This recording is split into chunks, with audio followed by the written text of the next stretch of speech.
Salam damai dan salam sejahtera. Pada kali ini saya ingin kongsikan sebuah pengalaman rohani yang sangat luar biasa yang telah terjadi kepada saya. Pada suatu pagi, setelah saya selesai berdoa rosary di ruang tamu di rumah saya, ketika itulah tiba-tiba saya melihat cahaya emas bersinar terang memancar ke arah saya.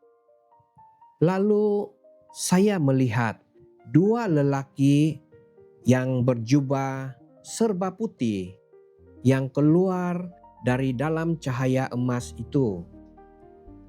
Seorang darinya berkata kepada saya, "Gereja Katolik tidak boleh disamakan dengan mana-mana gereja yang ada pada masa ini. Kerana gereja Katolik, gereja spektakular, satu dan kudus," katanya. Kemudian lelaki berjubah putih yang satunya lagi berkata, "Kabarkanlah tentang perkara ini kepada semua orang." Kemudian mereka pun terus kembali ke dalam cahaya emas itu. Saya merasa takjub karena saya diberi sekali lagi penglihatan rohani yang luar biasa untuk disampaikan kepada semua mengenai perkara ini. Setelah itu, saya terus mengambil telepon saya untuk mencari makna gereja spektakular. Kerana ini pertama kali saya mendengar istilah itu. Dan ia merujuk kepada gereja yang mengagumkan, menakjubkan, dan luar biasa.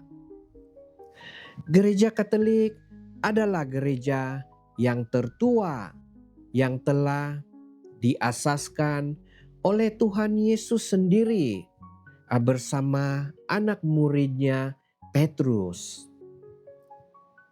Petikan ini menurut kitab suci Matius bab 16 ayat 18 hingga 19. "Dan aku pun berkata kepadamu, engkau adalah Petrus, dan di atas batu karang ini aku akan mendirikan jemaatku, dan alam maut tidak akan menguasainya. Kepadamu akan kuberikan kunci kerajaan syurga. Apa yang kau ikat di dunia ini akan terikat di syurga, dan apa yang kau lepaskan di dunia ini akan terlepas di syurga." Santo Petrus merupakan paus Katolik pertama di dunia, dan ia merupakan salah satu dari 12 Rasul Yesus. Gereja Katolik merupakan pohon asal. Dari pokok inilah cabang-cabang lain keluar.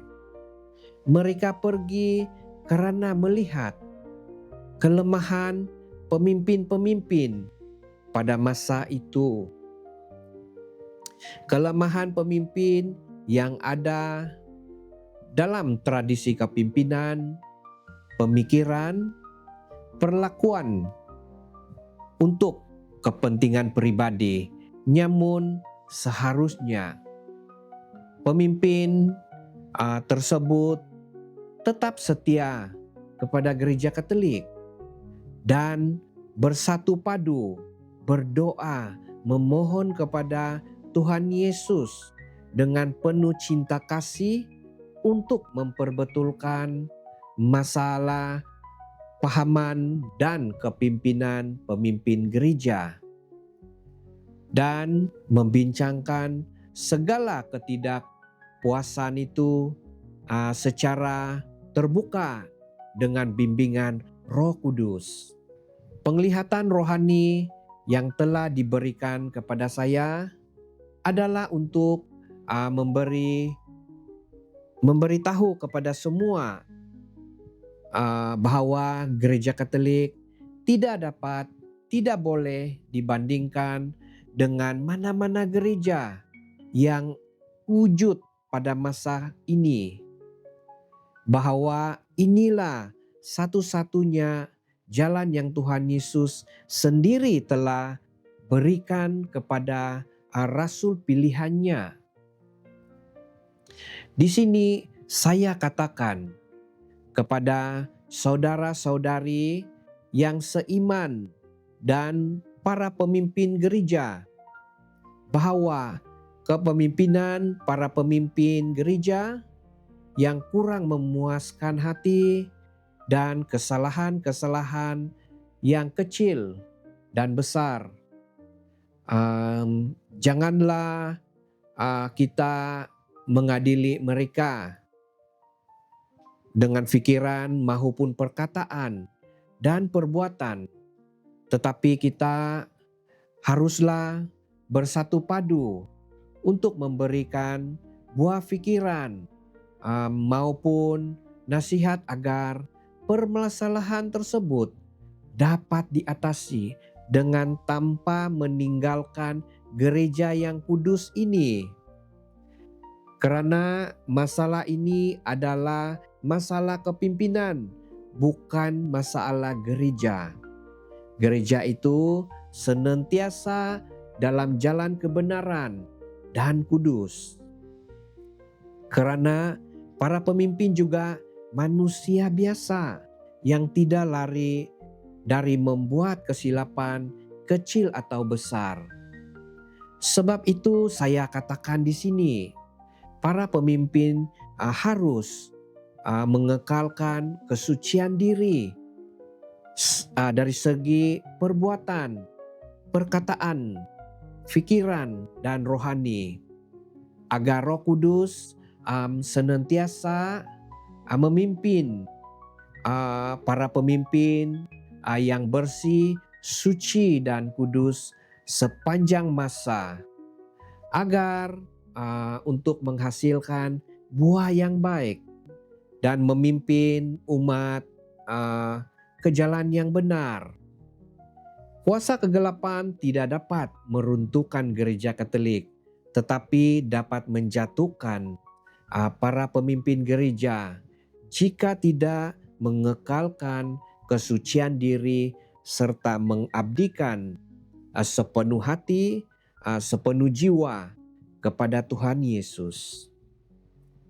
Oleh itu, saudara-saudari yang seiman dan para pemimpin gereja, marilah kita sama-sama taat, setia kepada Tuhan Yesus dan menjalankan kehidupan yang suci. Saya mengajak kepada saudara-saudari untuk percaya kepada gereja yang satu, yang kudus, yang diasaskan oleh Tuhan Yesus sendiri bersama anak muridnya Petrus. Gereja Katolik yang spektakuler, sangat mengagumkan, menakjubkan, luar biasa, suci, kudus, dan apostolik. Jangan lupa ikuti video seterusnya. Tuhan memberkati kita semua. Amin.